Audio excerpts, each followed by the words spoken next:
Hey everybody and happy birthday to us. It's our 10th episode and all the action starts right now. This week on a historic 10th episode of Sports Paws. Kristen Sheriff throwing smoke. Women's lacrosse setting the nets afire on Senior Day. And not one, but two interviews of the week, as the third time was the charm for Pete Kummerfeldt. I worked hard for the past 2 years. And Jenna Henry just happy to be alive. Should have been the end of our lives. All coming up now on Q30's Sports Paws.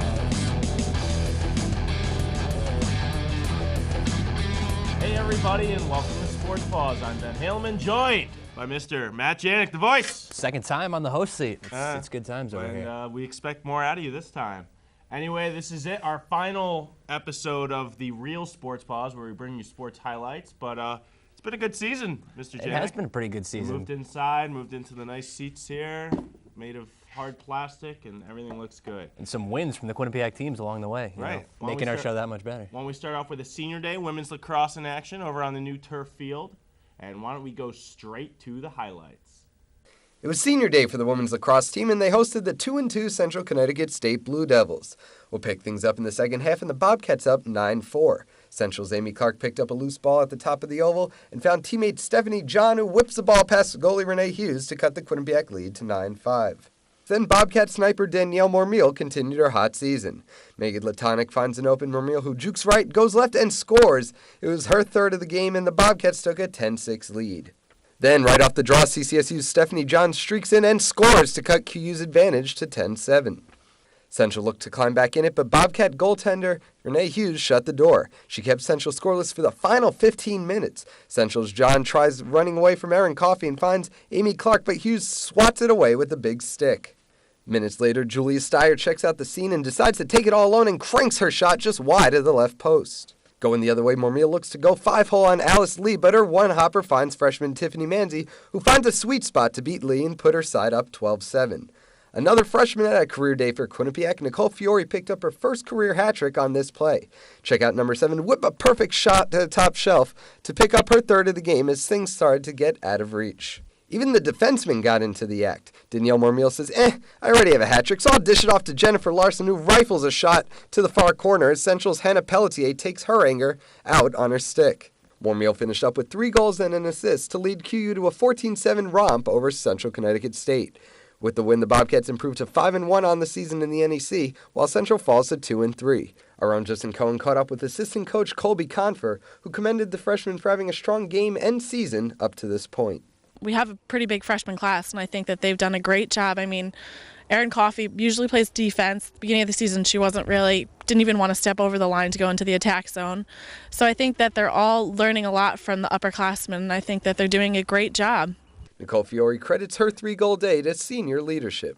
We won it on Senior Day for our seniors because we look up, like being a freshman, we look up to the seniors. They work hard all the time, and they set a really good example for us to follow. Fiore says every senior brings something different to the second-place Bobcats. Every senior brings something different. I try to learn from each one of them, and they each offer so much to the game, and I've learned so much from every single one of them. This has been Rocco Lowy for Sports Paws. Ben and Matt, back to you guys in the studio. Women's lacrosse with the huge win, Mr. Matt Janik. Big win for them. Bounce back after that loss to Monmouth, a win over Central on Senior Day. And they're looking good to make the NEC playoffs. I can't remember the last time they made the NEC playoffs. Last year. Oh. Well, I was in London, so I'm excused. No excuse. But, on track. Everything's looking good. Why don't we go to another team who is on track to make the playoffs, the women's softball team. And it's a good thing because we don't have a men's softball team. Absolutely. The women's softball team looking to make the NEC tournament for at least the third consecutive season. They made it every year we've been here. And they were playing St. Francis of New York on Tuesday afternoon. So why don't we go straight to the Bobcat field and check out the highlights. Bobcats taking on the 1-35 St. Francis of New York. Bottom one, up one, bases juiced. When Alyssa Mansloth fouls out on the first baseline, Bobcats still have a lead. Kristen Sheriff in the circle on the day, firing strike 3 past Mika Van Kravich. And how about the speed of catcher Brianna Sloan? Steals third, and that makes a difference with the coach's approval. here's why. 2 batters later, Lauren Welch grounds out the second, but it hits off the palm of Kimberly Procida. Sloan scores, but Procida gets injured. She'll stay in the game, and the Bobcats go up 2-0. Mika Vankovic fouls one, but strikes out again, and Sharon Latart would homer in a 5-run Bobcat fifth, and the Bobcats go on the win 7-0. Good win for the softball team, and now they're in the home stretch, as you would call it, even though a lot of those games will be on the road, right? Actually, they have their next 4 doubleheaders are all at home, and then they're on the road after that. So it's all at home and all away, no in between. yeah, pretty much. So it looks good. Another team that's looking to get another NEC title, the women's tennis team, had a rough schedule this year, a lot harder than normal. Yeah, Coach Quitko trying to actually stay away from most of the Northeast Conference teams this year because they're just not as good as a lot of teams in the nation. He wanted more tests for his team, so he's gone out. He's scheduled harder matches, the BUs, the Hartfords of around here, just trying to put a tougher test together for his team going into the NECs. And speaking of BU, that's who the Bobcats were playing on Saturday, and to the rec center we go. The women's tennis team taking on Boston University on a rain-soaked Saturday. Jackie Erb taking on Aaron Cadens in the number 2 spot. And who said there couldn't be a little drama as Erb gets in a disagreement. The Bobcats lost the doubles point, and Erb would even things up with a 6-0, 6-4 win. Number 4 singles Amanda Petruzzi slips and loses 3-6, 3-6. And number 2 singles Tina Huang gets frustrated but plays tough and beats BU's Erin Kadams 6-0, 6-4. However, another heartbreaker for the Quinnipiac women's tennis as they lose 3-4. Well, the women's tennis team falls just short. They're now 7-7 on the year, but of course, all that matters is those NEC matchups, Matt. Correct. The NEC tournament, all that really matters to the Bobcats win that, and it's another NCAA berth. And they could play good teams. They played Stanford in the past. Last year, they went down to Georgia. So looking to maybe play an easier team this year in the NCAAs if they make it the trifecta 3rd in a row. Well, we got plenty of stuff coming up, couple of interviews coming up from the baseball front and the softball front. All that and tons more, Matt, right? There's all kinds of stuff coming up in the second half. You're not going to want to miss it. There might be all kinds of fun. I'm going to interrupt Matt, and we'll see you in 2 minutes. Hey, everybody. Welcome back to Sports Paws. Ben Handelman, Matt Janik. And why don't we start off with Matt's favorite thing in the world, some baseball action. Baseball is absolutely right up there on the list of things. Nothing like the crack of the bat or, well, at college. Cracker Jacks? The ping. I like Cracker Jacks, Cracker peanuts, Jacks. take me out. I don't know, out with the crowd. But baseball team, pretty good season so far, looking strong. Going to make the NEC playoffs, it looks. They're doing all right. They took 2 out of 3 from FDU, 2 out of 3 from Mount St. Mary's, and 2 out of 3 on the road from Sacred Heart. And they were well on track to make it back to the NEC tournament where they will hope to defend their NEC title. And rumor has it we got an interview with someone from the baseball team. I saw them shooting it the other day. I'm guessing they got it. Hopefully it didn't break. Let's see, to the baseball field and the bigger Bobcat field with our interview of the week. Michael Feldstein here with the Sports Paws interview of the week. We got Junior Peter Kummerfeldt. Peter, thank you so much for doing this interview today. Glad to be with you. Thank you.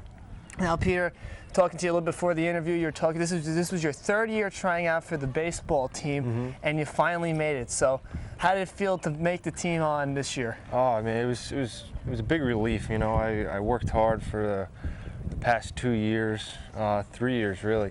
After high school, I just wasn't ready to give up yet. So I came out my freshman year, really didn't have a great spot opening for me. Came out again sophomore year, same thing. And this year was fortunate to have 2 spots open up at the DH and first base position. So Skip gave me a big opportunity here, and I'm real grateful for it. Now, I mean, for a lot of people, they get cut once. They maybe think about, maybe it's, it's just not cut out for me. You get cut twice, maybe you really start. What kept you going, Pete? Keep trying out. I've always had a big work ethic. Like I said, I just really wasn't ready to give up yet. The first 2 years, especially the first year, it was tough. It was tough mentally. The second year it was hard too because every year I thought I had it. And then the 3rd year I kind of went into it saying if I do it, great. If not, I'm used to it by now. So I gave it one last shot and made it. So, well, that's great. I'm happy you made it. Now, you also had some success back in high school at Hampton Lakes, New Jersey.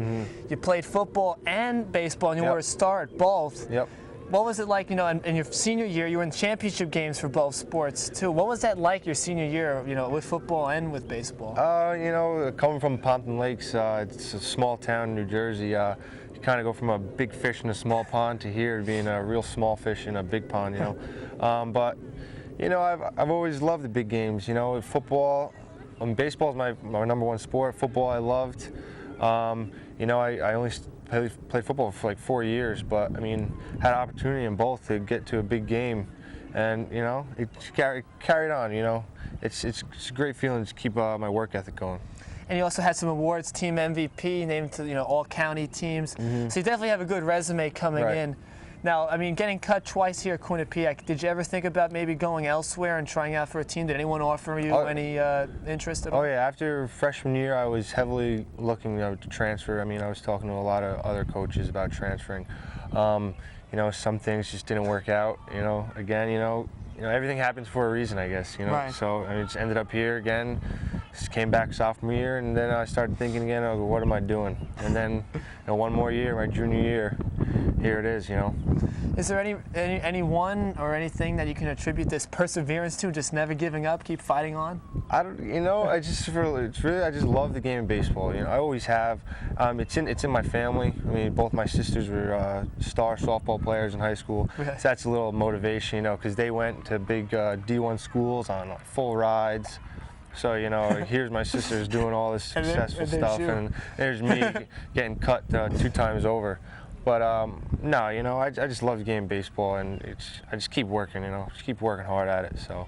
And hey, you've gotten a lot of opportunities, about 50, 60 at bats this Right. year. How's it been? Getting up there, hearing your name called, getting to play in front of your parents and stuff. What's it been like? It's one thing actually making the team. My next goal was to see if I could get a start here and there. And before I know it, I'm the starting designated hitter. It's a big shock. I'm not even used to it yet. I attribute most of it to my coaches here.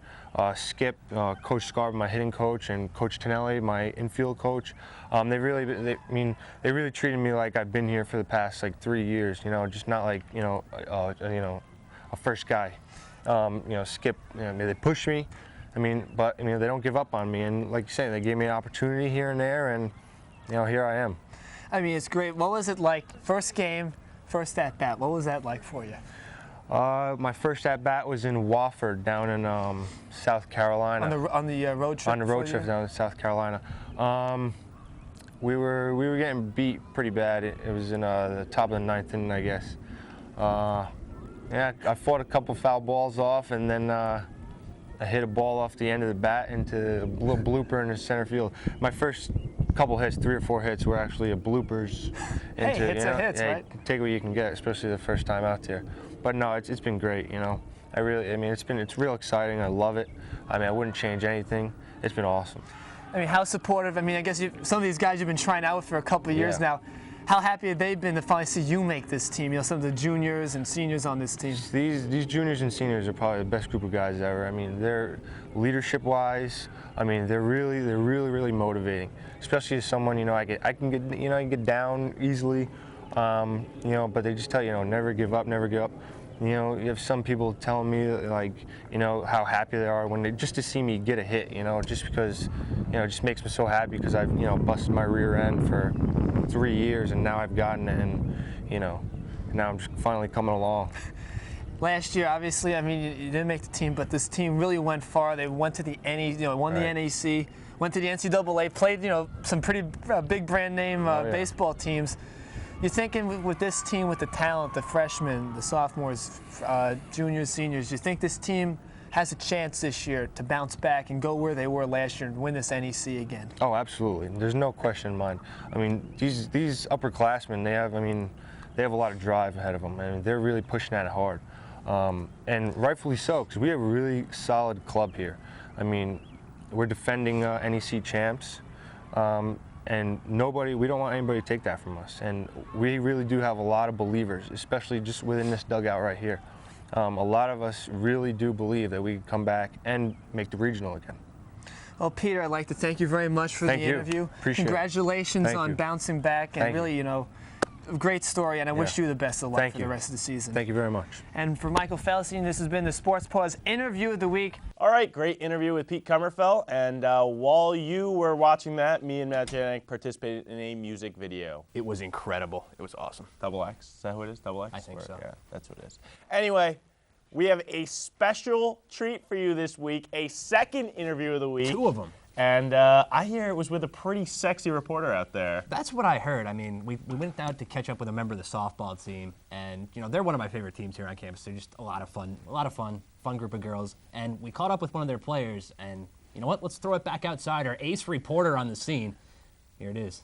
All right, thanks, guys. We're here with Jenna Henry, junior infielder from the softball team, and we'll start things off nice and easy. How are you today? I am great. How are you? I'm doing fantastic. That's awesome. That it is. So you're a junior, Peoria, Arizona. That's How right. in the world did you end up at Quinnipiac? Well, softball, I guess, I don't know how other sports are, but softball, you go to tournaments and coaches come and they see you play. And my coach saw me play in a tournament in Colorado and started calling me. And then I just came on a visit, fell in love with the campus, obviously. And then I guess the rest is history. Everybody loves the campus here. That's right. It's good stuff. So now you've been on the East Coast for like 3 years Yeah. now. How does it compare to the West Coast? What's different? What's better? What's worse? There's no comparison. I mean, besides the fact that I've never seen snow until I came here. So, although I just want to say this. When I came on my visit here, it was in the fall, and they tricked me. They were like, oh, look at the pretty leaves. And so I was like, oh, I'm going to come here. Didn't see any snow when I came here on my visit. Not a fan of the snow? I don't like snow. It's too bad because there's a lot of it here. I know. It's not fun to play in. No, definitely not. It snowed last Wednesday, didn't it? Very briefly. I don't know. It was ugly. Ridiculous. It was really cold. Yeah. Yeah. So anyway, on the field, you're a second baseman all through high school, all through your first 2 years here. Now, kind of the switch over to third base. Right. How's that going? I was really uncomfortable at first, but I'm getting pretty used to it. You're really close to the batter, so I fear for my face. I'm attached to it, so it'd be good to keep it. Exactly. But I'm getting used to it, feeling more comfortable, feeling it out. So hopefully it'll just get better, All right. You girls are on the road all the time, a week in California this year, all over the place all the time. Any funny road trip stories, buses driving off the road and stuff? Well, you know my team, and we have the craziest team ever. Absolutely. So we like to play a game called Catchphrase on the road. Do you know what that is? No idea. It's like this small contraption, and it gives you a word, and you have to describe the word without actually using the word, and you have to get the team to guess. Well, our team apparently has trouble reading. For instance, there was a word phonetics, and Maria, our center fielder, started describing phone ticks instead of phonetics. Wow. Another one was rifle, as in a gun, and Jesse started describing riffle, like with 2 F's. I don't get What it. is a riffle? I don't know exactly. So we're very foolish and not very good with reading, apparently, I guess. And you're always telling the one story about the time that the bus almost drove off the bridge. It's a good Oh, one, that too. was last year, yeah. St. Francis, New York. Everyone's sleeping but me. We're driving over a bridge, and all of a sudden you hear this enormous scraping noise, and the bus is just driving right next to the rail, and it's just scraping the whole. I thought we were going in. When we got off the bus, there's this huge scrape all the way down the bus. I thought it should have been the end of our lives. That's always good times, Exactly. With death on the list, it's always fun. Would have been good for the university. Absolutely. Good headlines. Good That's press. right. Fit right in with everything else. All right, last question. Best part of being a part of Quinnipiac softball? The team. I mean, I got to go back to the girls. I love them to death. You guys are the greatest. Just the fans, too. I mean, this is one of our biggest fans right here at every game. So All the time. just the atmosphere in general, it's great. I love it. All right, thanks for joining us. Thank See, you. That wasn't so hard. Not at all. Pleasure to have you. Back to you guys in the studio. Hey, thanks, Matt. Hey, Ben, I think that was a pretty good interview. What do you think? I'm fast. The kid is money fast. That's all I have to say. I'm very confused. And that's going to do it, Mr. Janik. Number 10, you have a favorite moment of the 10 Sports Paws that you've seen? Let it go! I don't even know if that ever made Sports Paws. I don't think it did, but we'll pretend so it that did. makes no sense to everyone out there. Well, for Matt Janik, I'm Ben Halen. Make sure you check out our website at www.q30.org/sportspaws. And, Rocco Aloy always working hard on that website. Oh, always. Hours 24 hours. I see him at 4 in the morning in his room working on it. So make sure you check it out, and that's going to do it. Stick around next week. We got a real special show for you. Real special show. It will be the Sports Paws Spectacular, but as far as highlights go, we'd like to thank all the teams, and we will see you next week, next year, Whenever. sometime soon. Thanks so much, guys. Later.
Hope you all enjoyed the show, and if you stuck around, you get to see some bonus footage. Here's how men's lacrosse fared in Colorado in this week's sports headlines. Senior Jonathan Russo picked up his 100th career win on April 12th with a 6-love win over Safak Gaudar in men's tennis from Hartford. He went 4-0 on the week, and this year has posted a 24-17 season. Look for Russo to lead his squad to a back-to-back-to-back NEC championship in May. Josh Murray comes in the slot, feeds Eric Trauma at the top of the crease, turnaround shot, score. Trauma scores stick side for the goal, past Austin Conkle. Bobcats come down, Trauma over to Chris Griffin. Tucker Pruden rips a shot from the 12-yard line, score. Tucker Pruden. Beautiful shot as Griffin heads over to congratulate Pruden. Sean McBride passes to Eddie Morley. Over to Trauma. Fakes left, goes right. Beautiful shot, score! Quinnipiac takes a 2-0 lead with a little over a minute remaining here in the first quarter. Pruden races down the near side, goes in on a 2-on-1 with Trauma. Trauma receives the pass, score! Trauma nets his third of the game to tie the score at 4. Josh Murray comes from behind the net, wraps around the release, left-handed, score! Off the crossbar. Pruden to Morley. McBride, shot, score! Sean McBride with his 19th this season for a 14-6 score. But that's as close as the Bobcats would get, dropping to 0-3 the Greater Western Lacrosse League with a 17-8 loss to Denver. The Quinnipiac women's ice hockey team has named their 2006-2007 captains. Super senior Kristen Alcorn will serve as the squad's main captain for a second straight year. Ashley Jaffrey and Jackie Kendrick will serve as assistants. The women head into their second season in the ECAC and plan to move into their new home, the Hudson United Bank Arena, next January. Freshman runner Matt Warren was named Outdoor Men's Track Rookie of the Week. Warren finished second in the 3,000 meter at the first ever Quinnipiac Outdoor Track Classic and first in the 5,000 meter at the Wagner Invitational. Look for the men's and women's teams to set new records at the NEC Championships May 6th and 7th. First, they were the New England Whalers, then the Hartford Whalers, then they became extinct. It's been 9 years since Hartford Whaler Booster Club president Alan Victor has seen his team play.